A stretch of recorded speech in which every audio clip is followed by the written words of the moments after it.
Hello everyone, welcome to Mad Scientist Tech Talk, kinda. Today I wish to give a major shout out to all the players that came together to help me, whether it was from sourcing parts or technical advice through this build. This build was just recently on the dyno down at Performance Destination. Desmond is a very gracious host, and I can't thank him enough for the time that he spends doing what he does. To start off the list, this car originally came to me a few years ago, and I used a motor and stuff that was brought to me, and it didn't last well. It didn't end well. There were things that probably should have been changed, but we didn't. So this is some of the carnage. H-beam rods in a high horsepower car. They don't last long. Then anyway, there's no more of this stuff in the car. This time we went a completely different route. We started out with an 8-second goal for this car. Over time, that kind of became obvious that it's going to be a very long time to build this. It's going to be a lot of money. Now, don't get me wrong. A lot of money has been put into this car. A lot of time, a lot of heart and soul of myself has been put into this car. But to all of those that freely offered technical advice to see the best outcome. Oh, excuse me. Thank you. Without you guys, I don't know if I would have been able to do this on my own. So, we've got 2.1 aluminum rod, wet block. There's no concrete fill. It's a full wet block. A stage 3 ported head, race ported head. I probably would have done things a little bit different with that, but I was at the mercy of the machine shop that I chose at the time to do it. But it turned out well. It turned out well enough. It worked, and the car did exactly what we needed it to do. Well, it's a 2.1 aluminum rod motor, not a stroker. Standard length rods. Manley pistons. We chose to go with STM 650 camshafts because I wanted something that was proven up there on the big top end. I know everybody's all, why don't you just use GSCs? Well, my loyalties run deep for a lot of these companies that I work with over the last 9 years. Yeah, I said that, 9 years. STM has never let me down with any parts, fabricated, anything. So you stick with those who are proving themselves. We've got Fuel Injector Clinic 2150s. All right, those are some big injectors. They are designed to hoof a lot of fuel. Now, my first choice would have been to run an intake manifold with 8 injectors to hit that 8-second time slip. It just wasn't going to happen this round. Maybe it can. Everything's set, everything's in place so that it can happen down the road. 8 injectors, mechanical fuel pump, you know, the big boy stuff. Don't get me wrong, we're on big boy stuff now. We made big boy numbers with what we have done. Fuel system. I went with a Bulletproof Racing double pumper with twin 525 Hellcats in it. Yeah, 2 of them.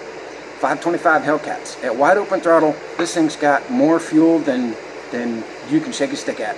Thank you, Alex, and everything that you do. Thank you for this design. The ease of installation was phenomenal. The hiding of the extra relay box.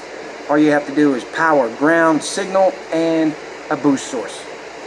What more could you ask for as far as an easy install is concerned? You know, my hat's off to you, Alex. You knocked this one out of the park. The turbo kit, as you can see, has the Sheepy down there. It started out as a Sheepy standard placement, supposed to be a Super 99 kit. Well, Super 99 turbo just didn't fit. So I made the decision, we had to downsize. There was just no way around it. We had to downsize to a Precision 6870. It's still a T4 twin scroll on twin Turbo Smart 40mm wastegates. And even still, with the 6870 standard placement, we still had to do a little bit of shaving on the transmission edge, on the starter plate, the shim plate edge. We still had to do a little bit of shaving on that. We still had to trim the lower transmission mount out to make it fit. But we got it in there. We had to make some fabrication changes, and that's where a local guy, Brian Carter, came to the rescue, and he made some fabrication changes so that everything fit and everything worked. Like the lower pipe, which goes up to the throttle body, the charge pipe, was a little too short at the time, because when we started this project, the car had an ACV pump still in it. Well, guess what? All that's gone now. We have a non-ACV transfer case in it. All that cleared up a bunch of room, so I'm very pleased with that turnout. I spent many hours going through and doing an engine wire tuck on it. I didn't get to do a full wire tuck, you know, moving everything out of the engine bay. I wasn't allowed to do that as bad as I wanted to, but it looks good. It almost looks like a Bluetooth motor, bro. But I'm very pleased with the way it turned out. I took a lot of things that I've learned from other projects, and I used them and made them applicable to this one. So, got it started up. I did the break-in. I took the stock ECU, wiped it clean, and I started with my own base map. Created my own base map. I was nervous as hell in the beginning. It's really raining pretty bad outside, but we'll pull it off in here. So, I'm very proud of that I did that on my own. I created the base map so that the car would start and run, and I could do the break-in.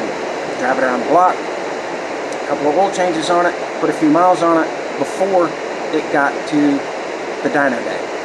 I'm very pleased with that. Now the car is on an AEM V2. Okay, standalone, always a better decision to go with standalone when it comes to something of this magnitude. The customer is very pleased with it.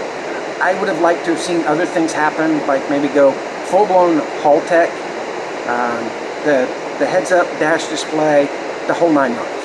But the budget just wouldn't allow it. So we did what we could with what we got, and it works.